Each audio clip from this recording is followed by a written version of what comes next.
Seja bem-vindo ao Sindicast, o podcast oficial do Sind Varejista. Aqui debatemos os temas mais relevantes e atuais do nosso setor, trazendo convidados que fazem a diferença no mercado. E hoje temos a honra de receber Débora Tito, procuradora do trabalho, especialista em defesa dos direitos trabalhistas e uma referência nacional no combate ao assédio moral e sexual no ambiente de trabalho. Neste episódio, vamos aprofundar esse tema delicado e necessário. Então prepare-se para um bate-papo informativo e essencial para o nosso dia a dia no varejo. O Sindicast começa agora. Boa tarde a todos, meu nome é Márcio Nunes, eu sou advogado do Sind Varejista e estamos hoje fazendo a apresentação do Sindicast, que é o podcast do sindicato. Hoje estamos aqui com a doutora Débora Tito, procuradora do Ministério Público do Trabalho, para conversar um pouco sobre assédio moral. Boa tarde, doutora Débora. Muito bem-vinda, obrigado por aceitar o nosso convite. Doutora Débora, hoje a gente está vendo que a legislação impõe uma série de regras que a empresa tem que adotar para evitar assédio moral, assédio sexual ou qualquer outro tipo de violência no trabalho. Hoje o Ministério Público tem visto um aumento de denúncia, estabilização, redução de denúncias sobre questões de assédio. Como é que está essa situação hoje no Ministério Público do Trabalho? Boa tarde, é um prazer, doutor Márcio, estar aqui conversando com vocês. É sempre muito alvissareiro ver que as empresas estão interessadas nos temas, né? Ver o lado patronal também pautando essas temáticas e essa luta e essa melhoria de vida para todos, né? Porque o meio ambiente do trabalho envolve o empregador também, não só os trabalhadores, né? Então, é um prazer estar aqui. Eu também agradeço em nome do Ministério Público a iniciativa. Infelizmente, a gente tem classificado o assédio moral como endêmico, né? A gente vive numa época de muita pressão virtual também, as tecnologias, que são um ponto muito bom do mundo atual, mas que também trazem essa pressão. Então, a gente está numa conjuntura de mundo, não só no Brasil, de mundo, de muitas práticas assediadoras. Ao mesmo tempo em que aumentaram as denúncias, eu acho que também tem a questão do incremento da subjetividade dessas pessoas para entender o que é o assédio. Então, as pessoas estão mais empoderadas, elas estão mais informadas. Então, elas também não aceitam certas coisas como aceitavam há alguns anos. Então, não só na pauta de assédio, mas na pauta de gênero, na pauta de racismo, né? Em todas essas pautas. Perfeito. Então, eu acho que a gente está com um aumento das denúncias de assédio moral, tanto porque realmente aumentou, e a pressão está aumentando também por conta desse incremento da tecnologia, mas também por conta do empoderamento das pessoas e pelo conhecimento dos canais de denúncia. Eu vou fazer 20 anos de Ministério Público do Trabalho e quando eu entrei na carreira, muitas pessoas não sabiam nem o que era o Ministério Público do Trabalho, né? Então, a gente está também nessa fase de maior conhecimento, de maior informação, de acesso mais fácil das pessoas. Então, eu acho que o aumento das denúncias de assédio moral tem esses dois vieses. Tanto o viés de realmente ter tido mais condutas assediadoras, não só de pequenas empresas, mas de grandes empresas. Eu vejo uma coxa de retalho, sabe, doutor Márcio, quando a gente vai falar de assédio moral. Eu vejo tanto casos daquela empresa pequena, que ainda tem aquela figura do chefe autoritário, né, o chefe que briga, que xinga, como tem aquelas grandes empresas em que as condutas assediadoras, elas estão embrincadas nas normas. Não tem mais aquela figura necessariamente do chefe autoritário. Seria a questão mais estrutural da própria empresa. Exatamente. É quando a gente vai pegar, por exemplo, não vou dizer o nome de empresa, mas inclusive empresas públicas. Quando a gente vai pegar os códigos de conduta, as avaliações de desempenho normatizadas são assediadoras. Existe uma pressão por trás ali, por exemplo, para ganhar um adicional. Só vai ganhar um adicional determinado nicho de empregados. Aí quando a gente vai olhar, são empregados que são amigos dos gestores. Então existem, além de existir as questões do assédio mais evidentes, mais latentes, também existe aquele mais sofisticado. Então o cenário é bem diverso. Tanto de uma empresa que usa tecnologia, por exemplo, como uma empresa completamente, né, pré-histórica, digamos assim. Então são vários os casos, é bem desafiador. Dentro dessas denúncias que chegam ao Ministério Público do Trabalho, e a gente está no período eleitoral agora, há também denúncias de assédio eleitoral? Sim, denúncia de assédio eleitoral. Isso, inclusive, começou em 2018. A gente não chamava de assédio eleitoral. A gente atuava como assédio moral e tem o assédio moral pela perseguição da pessoa por determinados propósitos políticos, por exemplo. Só que aí a gente foi amadurecendo para um tipo diferente de assédio moral, que não, o assédio eleitoral não deixa de ser um assédio moral, mas a gente destacou como uma modalidade específica por conta do nosso próprio exercício de jovem democracia. Nós somos uma jovem democracia. E antigamente na história do Brasil, quando a gente começou o movimento democrático de eleição, que mulher nem votava, né? Diga-se de passagem, né? A gente evoluiu muito. A gente tinha o voto de cabresto. O que era o voto de cabresto? Era aqueles currais eleitorais em que havia uma fraude nesse exercício democrático de dizer o trabalhador vai votar, mas ele vai votar em quem o empregador está mandando. Exato. E o que é que a gente foi amadurecendo ao longo, como o próprio Ministério Público do Trabalho amadureceu, como a própria democracia brasileira está amadurecendo, a gente percebeu que existe esse tipo específico de assédio, que é o assédio eleitoral, que é nas vésperas das eleições os empregadores estarem ou indicando o candidato, ou dando prêmios para se votar no candidato, ou até mesmo dizendo, se votar em determinado candidato, eu demito da minha empresa. Há casos de dificultar que o empregado vá votar? Existem casos. Inclusive, na eleição de 2022, eu estava de plantão e um dos casos foi esse. A gente recebeu uma denúncia no dia do pleito eleitoral que o empregador não estava liberando as pessoas para o intervalo. Porque o domingo de eleição não é feriado, não é folga, né? Mas tem que se dar da liberação. Então, existem estratégias de, por exemplo, eu sei que Márcio, o trabalhador Márcio, vai votar em candidato tal. Então, eu vou tentar impedir que ele vá votar. Então, existem várias estratégias que a gente pode classificar como assédio eleitoral. A gente, hoje em dia, tem uma cartilha, a gente faz plantão, a gente tem convênio tanto com o Ministério Público Federal quanto com o Ministério Público Estadual, com as promotorias eleitorais, e aqui em Pernambuco, o Tribunal Regional do Trabalho, pela primeira vez, vai fazer também um plantão eleitoral. Sensacional. Para que a gente não permita que a democracia seja mitigada, né? Que ela seja exercida realmente de forma plena, como tem que ser, como está na Constituição. Na rotina, no dia a dia, teria algum tipo de assédio que seja mais frequente do que outros? Existe. Normalmente, as empresas que trabalham com metas, elas têm condutas assediadoras. Então, campeão é telemarketing. As instituições que fazem telemarketing, inclusive a gente tem ações civis públicas famosas, né? Idas a banheiro, tal. Ida a banheiro, tudo. Inclusive, tem uma fiscalização do Ministério do Trabalho, em conjunto com o Ministério do Trabalho, que a gente até apelidou, feito Polícia Federal. Polícia Federal, quando vai fazer a operação, batiza, né? Exato. Aí a gente batizou uma grande empresa de telemarketing, de Operação Pequeno Príncipe. Porque o essencial é invisível para os olhos.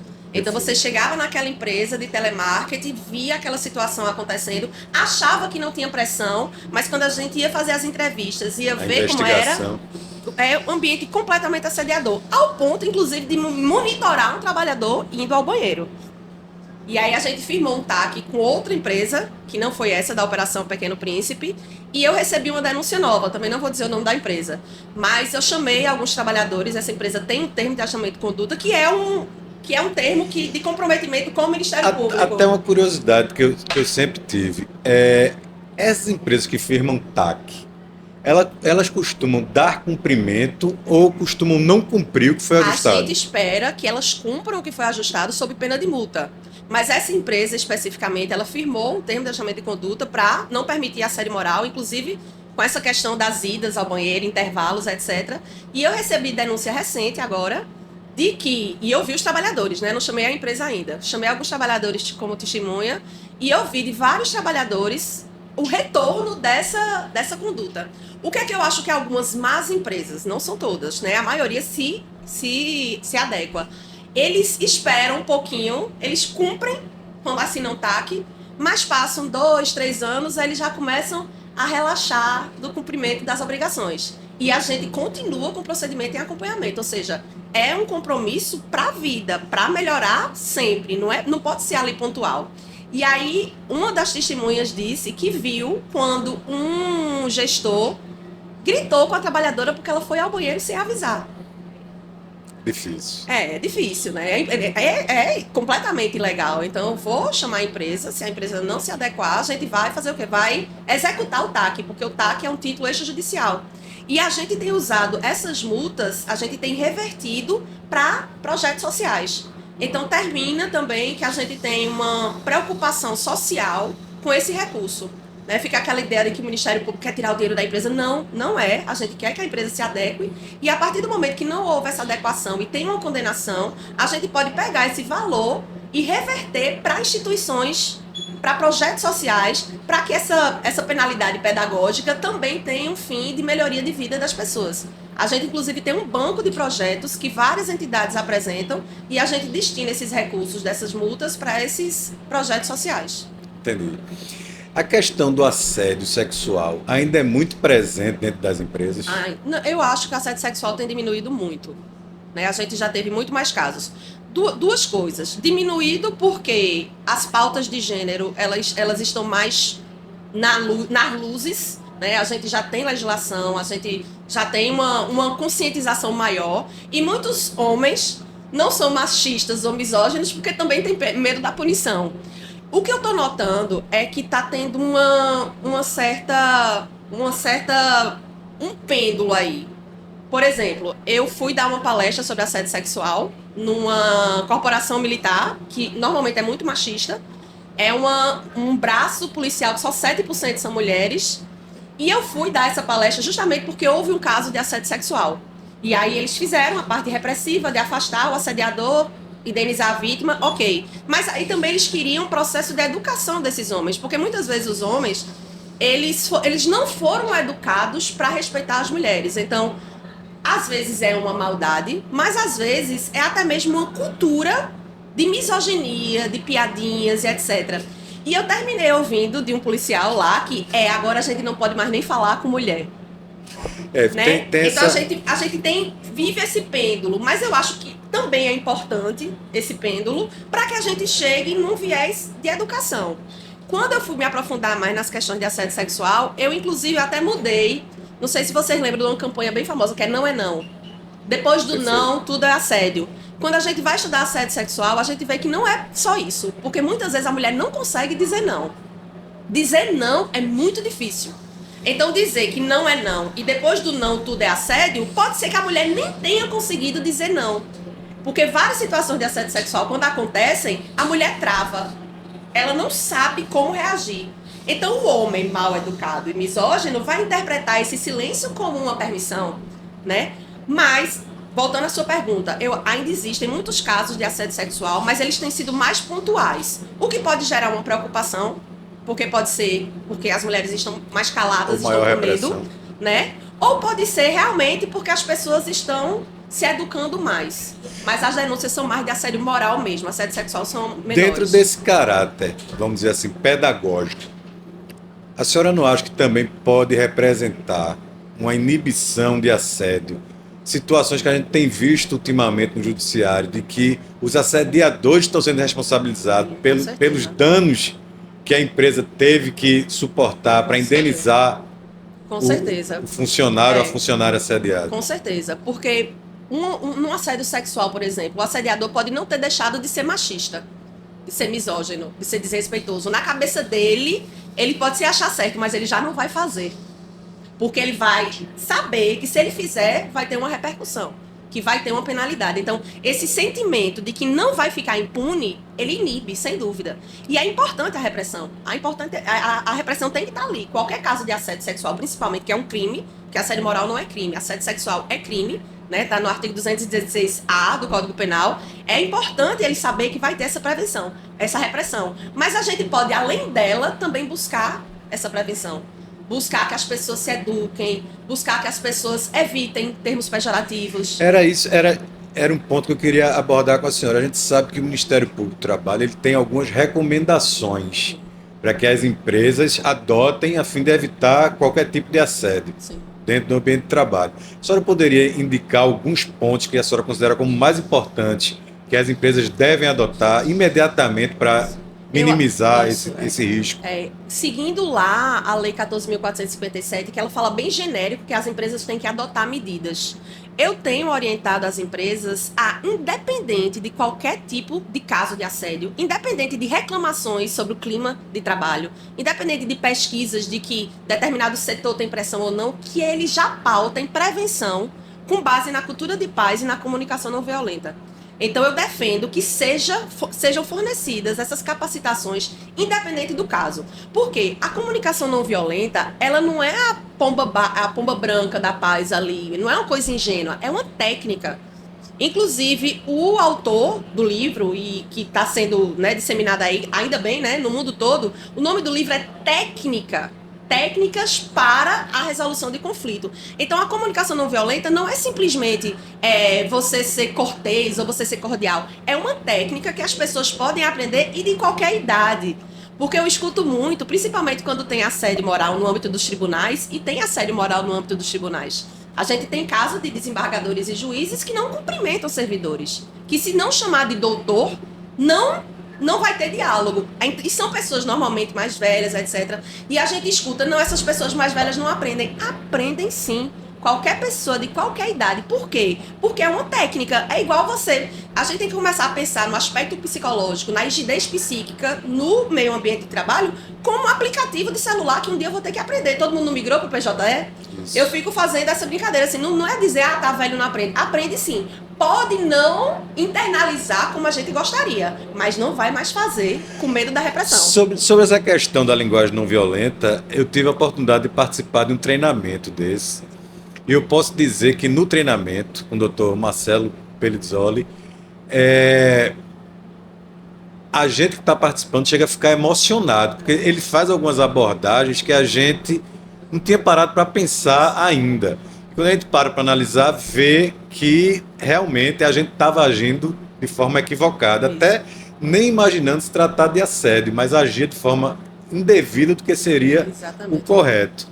E também tenho percebido que nesses treinamentos dele, há o ensinamento ele é replicado para outros. Quando é dado treinamento a um gestor, os subordinados já começam a ver isso. Que houve uma mudança comportamental. Dentro desse aspecto, esses treinamentos que são dados com frequência, o Ministério Público do Trabalho também tem recomendado? Sim, fortemente. Inclusive internamente. Eu, por exemplo, eu sou membro mediador, que a gente tem um núcleo que é de incentivo à autocomposição. Nós, procuradores, fizemos o curso de comunicação não violenta, porque não é só para o trabalho. Como você disse, quando você escuta, você vê como automaticamente você reproduzia coisas violentas, como muitas vezes até o elogio ele pode ser violento, e quando a gente escuta e estuda, é como se tirasse uma venda assim dos nossos olhos, e todo mundo vai viver melhor, não só no trabalho, mas na família, com os amigos. Então, a gente recomenda fortemente, não só as empresas, mas como dentro do próprio Ministério Público do Trabalho, a gente está fazendo essa capacitação interna corporis, para nós mesmos, porque é uma certeza que viver em paz é melhor, e que a paz é possível. Muitas vezes a paz não é uma opção política. Então, quando a gente vê essas guerras aí, Irã, Israel, etc., a gente, tanto num contexto macro de política pública dos países, como no contexto micro, a paz é uma agenda de ação. Então, a paz é uma opção, porque a paz não é a negação do conflito. Vai dizer que não vai haver conflito? Somos humanos. O conflito vai existir sempre. Agora, eu optar por uma bomba no macro, ou por uma briga, um tapa no âmbito familiar micro, ou no xingamento no âmbito do trabalho, isso é uma opção. O conflito vai existir. Agora, como é que eu vou tratar esse conflito? E a paz pode ser uma agenda de ação. Agora, muitas vezes é mais difícil. Nos casos de assédio moral, por exemplo, afastou a vítima, naquele caso de assédio sexual que eu falei da polícia. Vou botar assédio sexual logo, que é mais forte. Certo. Afastei o agressor, indenizei a vítima e o ambiente ficou adoecido ainda. Ao ponto de um policial dizer, não pode mais nem falar com mulher. Ou seja, resolveu? Você afastou o agressor. Você indenizou a vítima. Tchau, tá tudo certo. Não. Você tem que tratar dessa comunicação não violenta, você tem que trazer a paz propositivamente, fazer com que as pessoas vivam em harmonia. Imagina o que é uma pessoa se sentindo que é assediada e não foi afastada, e todo dia para um trabalho que é assediador. Então tem como a gente mudar esse ambiente de forma coletiva. Essa questão do ambiente estar, vamos dizer assim, contaminado. Eu acho muito interessante isso, porque eu já observei em diversas situações que quando o assédio moral está direcionado a uma pessoa, falando do assédio moral, ele está direcionado a uma pessoa. Em determinado momento, aquele assédio moral deixa de ser praticado contra aquela pessoa e vai ser praticado contra outro. Aquele que era assediado, muitas vezes, também passa a ser assediador. Por isso que talvez a importância de tentar sanar esse ambiente de trabalho contaminado. Para que as empresas possam entender direito. Quando chega uma denúncia de assédio no Ministério Público do Trabalho, quais são os procedimentos que são adotados? Normalmente, a gente pede que a empresa apresente uma lista de funcionários para a gente entrevistar esses trabalhadores. Porque assédio moral você não vai resolver simplesmente com pedindo documentos, né? Então, a gente precisa escutar essas pessoas. E o que é que eu tenho feito sempre, independente de constatar situações de assédio moral ou não, ver se a empresa tem essas políticas como políticas permanentes e não como coisas pontuais. Quais são as políticas de compliance? Quais são os canais de denúncia? Quais são as iniciativas que a empresa toma com base exatamente no que agora é lei? Só que agora é lei para empresas com mais de 20 trabalhadores, né? Então, o que eu acho interessante é que as empresas se adiantem a qualquer tipo de denúncia e já tenham esses canais efetivos. De vez em quando chega uma empresa que mostra lá uma regra de conduta, viu, empresas, por favor. Que a gente olha e fala, minha gente, isso aqui não é nada, não funciona. Isso aqui é o que a gente chama document dumping.